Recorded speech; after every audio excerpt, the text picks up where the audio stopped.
Bienvenue sur Africa 24 dans cette nouvelle édition du Non-Stop Info. Voici les titres de l'actualité. Le Togo attendait ce mardi 10 octobre une délégation de l'Organisation internationale de la francophonie. Mais l'opposition togolaise a déjà fait savoir qu'elle refuse de rencontrer l'équipe de l'OIF. En Algérie, la crise que traverse le pays depuis 2014 a fortement impacté la presse écrite. Une soixantaine de titres ont disparu du paysage médiatique national. Nous ferons le point dans ce journal. Des outils pédagogiques en 3D pour sensibiliser sur les grossesses précoces en Tanzanie. Selon le gouvernement, 25% des Tanzaniennes de moins de 18 ans seraient déjà mamans. Au Burkina Faso, le général Djibril Bassolé est en liberté provisoire depuis ce mardi 10 octobre. Depuis plus de 2 ans, Djibril Bassolé était incarcéré à la maison d'arrêt des corrections des armées pour son implication présumée dans le putsch raté de septembre 2015. Une victoire pour l'ancien ministre des Affaires étrangères de Blaise Compaoré. Le Togo attendait ce mardi 10 octobre une délégation de l'Organisation internationale de la francophonie. La délégation a pour mission de s'entretenir avec tous les acteurs de la vie politique du pays, mais c'est sans compter sur la coalition de l'opposition qui refuse de rencontrer l'équipe de l'OIF. Un reportage d'Emifa Kofi, notre correspondante au Togo, commenté par Lys Elsie Akizimana. De manifestants de l'opposition dans la rue cette semaine au Togo. Le pays attendait du 10 au 13 octobre une mission de l'Organisation internationale de la francophonie dans l'objectif de trouver un consensus entre pouvoir et opposition sur les revendications de la coalition de l'opposition dont la principale est le retour à la constitution votée en 1992. Seulement voilà, l'opposition togolaise a décidé de ne pas rencontrer cette institution internationale, la délégation de l'OIF ne faisant pas l'unanimité au sein de la classe politique. La coalition a décidé de ne pas rencontrer la mission de l'OIF, de ne pas la rencontrer non pas parce qu'elle a quelque chose contre l'OIF, mais à cause de la délégation précise qui a envoyé et notamment du rôle que la personne qui est chef de mission, c'est-à-dire Madame Aïchatou Midaoudou, a déjà joué ici au Togo. L'opposition togolaise dit ne pas être saisie officiellement de la mission de l'Organisation internationale de la francophonie au Togo. Sa décision pour beaucoup constitue une erreur politique. Quelque chose qu'on peut reprocher à Mme Aïchatou Midaoudou, on sait qu'en 2005, c'est elle qui était donc à la tête donc, de la mission qui avait rencontré Faure Gnassingbé lors donc, des douloureux événements donc, de 2005. Et figurez-vous, elle était avec l'Onusien Ibn Chamas, qui, dans cette crise togolaise, a déjà pris position. Je crois que c'est sur ces bases-là que l'opposition refuse aujourd'hui de rencontrer donc Mme Aïchatou. À mon humble avis, je crois que c'est une erreur, parce que la meilleure démarche serait donc d'aller l'écouter et finalement de prendre des décisions. Du côté du parti au pouvoir, Union pour la République, le référendum est pour l'heure la seule solution à la crise politique du Togo. La mission de l'OIF parviendra-t-elle à convaincre le gouvernement togolais à ne pas organiser ce scrutin? L'opposition, elle, réitère son ouverture au dialogue et entend maintenir la pression. De nouvelles marches sont par ailleurs prévues les 18 et 19 octobre à Lomé. En Algérie, la crise que traverse le pays depuis 2014 a fortement impacté la presse écrite.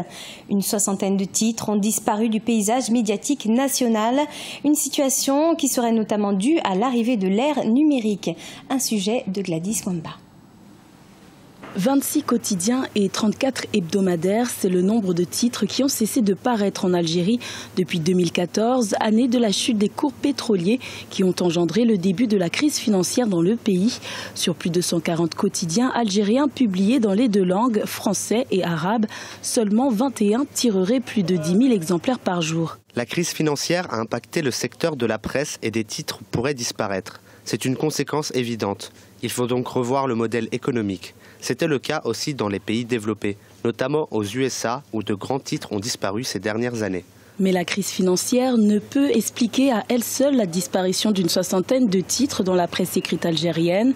D'autres causes sont pointées du doigt, la prolifération des journaux numériques, mais aussi la chute des recettes publicitaires estimées à près de 65% entre 2015 et 2016. Pour les professionnels, la situation est effectivement difficile puisqu'il s'agit d'affronter un marché publicitaire qui se rétrécit, il s'agit d'affronter une baisse de l'électorat, notamment pour les journaux, pour la presse écrite, puisque maintenant les gens utilisent beaucoup leur téléphone, leur smartphone, consultent les sites électroniques qui se portent mieux que la presse écrite. Il y a aussi la concurrence de télévision, puisque depuis 2014-2013, l'Algérie a ouvert le champ audiovisuel avec des télévisions privées qui ont pris aussi une place dans le paysage médiatique algérien. Mais globalement, la situation est difficile. Malgré le dépôt de bilan de 5 journaux depuis le début 2017, les principaux journaux de référence algériens se portent plutôt bien. Le paysage médiatique du pays reste tout de même dense, avec près de 140 titres qui tirent au total près de 900 000 exemplaires par jour. En Tanzanie, des jeunes ont mis en place des outils pédagogiques en 3D pour sensibiliser sur les grossesses précoces. Selon les statistiques du ministère de l'Éducation nationale, 28 600 adolescentes auraient quitté l'école entre 2004 et 2008 pour cause de grossesse. Des chiffres en hausse dans l'enseignement secondaire. Une fille sur 5 aurait été enceinte et n'aurait pas terminé l'année scolaire en 2007. Un sujet signé Aïssatou Diamanka Besland.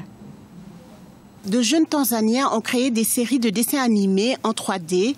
Leur objectif, sensibiliser sur la sexualité auprès des jeunes. Harakati Zalusi raconte l'histoire d'une jeune Tanzanienne qui vit avec son père et son oncle. Elle fait face à une grossesse inattendue. Le scénario analyse comment les garçons et les hommes la soutiennent dans ces moments difficiles. Ce projet va beaucoup aider les jeunes, mais cela va aussi faciliter l'accès à l'information sur la santé reproductive sexuelle, mais surtout remédier aux obstacles qui empêchent d'accéder à cette information, à l'éducation et aux services de santé spécialisés sur les questions de la reproduction sexuelle. D'autres jeunes ont mis au point des solutions artistiques pour sensibiliser davantage sur la planification familiale, la santé maternelle et sur d'autres problèmes liés au développement et à l'éducation. L'utilisation de la bande dessinée est un fait nouveau dans ce domaine. Ils voulaient que tous les jeunes qui ont des projets novatrices dans ce domaine se rassemblent et mettent en place l'idée afin qu'ils puissent devenir plus simples d'accès pour obtenir des fonds de démarrage pour être en mesure de les mettre en œuvre. Nous intégrons le domaine de l'influence en éduquant en priorité les hommes et les garçons pour qu'ils s'intéressent aux questions de la sexualité. Selon le gouvernement tanzanien, 6% des jeunes filles scolarisées abandonnent chaque année leurs études pour raison de grossesse. Autre chiffre important, 25% des Tanzaniennes de moins de 18 ans seraient déjà mamans. Et depuis 1990, les Pharaons n'avaient pas réussi à se qualifier pour une Coupe du Monde. Eh bien, c'est chose faite puisqu'ils ont réussi à s'imposer et à se qualifier suite à un match face au Congo remporté 2-1. Les Pharaons participeront donc à la prochaine compétition qui aura lieu du 14 juin au 15 juillet 2018 en Russie. Un sujet de Sharon Camara. Il aura fallu attendre 28 ans pour voir le retour de l'Égypte en Coupe du Monde de football. Ce dimanche 8 octobre, les Pharaons nationaux ont réussi à se qualifier suite à un match face au Congo, remporté 2-1. Les 2 buts égyptiens ont été marqués par le joueur qui évolue également à Liverpool, Mohamed Salah, à la 63e minute, puis sur un penalty durant le temps additionnel. C'est une équipe qui a quand même le bagage tactique pour sortir d'une phase de poule. Ils ont la chance d'avoir aussi un entraîneur, un sélectionneur, Hector Cooper, qui est extrêmement expérimenté, même s'il n'a pas gagné grand-chose. Ils ont quelques joueurs, ils ont une colonne vertébrale de qualité aussi, ça part de la défense jusqu'à leur joueur vedette, Mohamed Salah. C'est quand même déjà, pour cette équipe, je dirais un palier immense, un cap immense qui a été franchi en se qualifiant dimanche soir Borg El Arab. La Coupe du Monde de 2018 sera la 3e disputée par l'équipe nationale égyptienne, après celle de 1934 et 1990. L'équipe n'a cependant jamais réussi à franchir le premier tour lors du tournoi international. Pourtant, les Pharaons ont remporté la Coupe d'Afrique des Nations à 7 reprises. Le pays est aussi la première nation africaine à avoir participé à la Coupe du Monde. Est-ce qu'elle a la capacité pour aller au-delà de ce qu'ont fait des équipes comme le Sénégal en 2002 ou le Cameroun en 1990 ? Je leur souhaite parce que je pense qu'ils ont une maturité tactique que d'autres équipes africaines n'ont pas. Mais la concurrence, l'adversité, elle est très très très importante.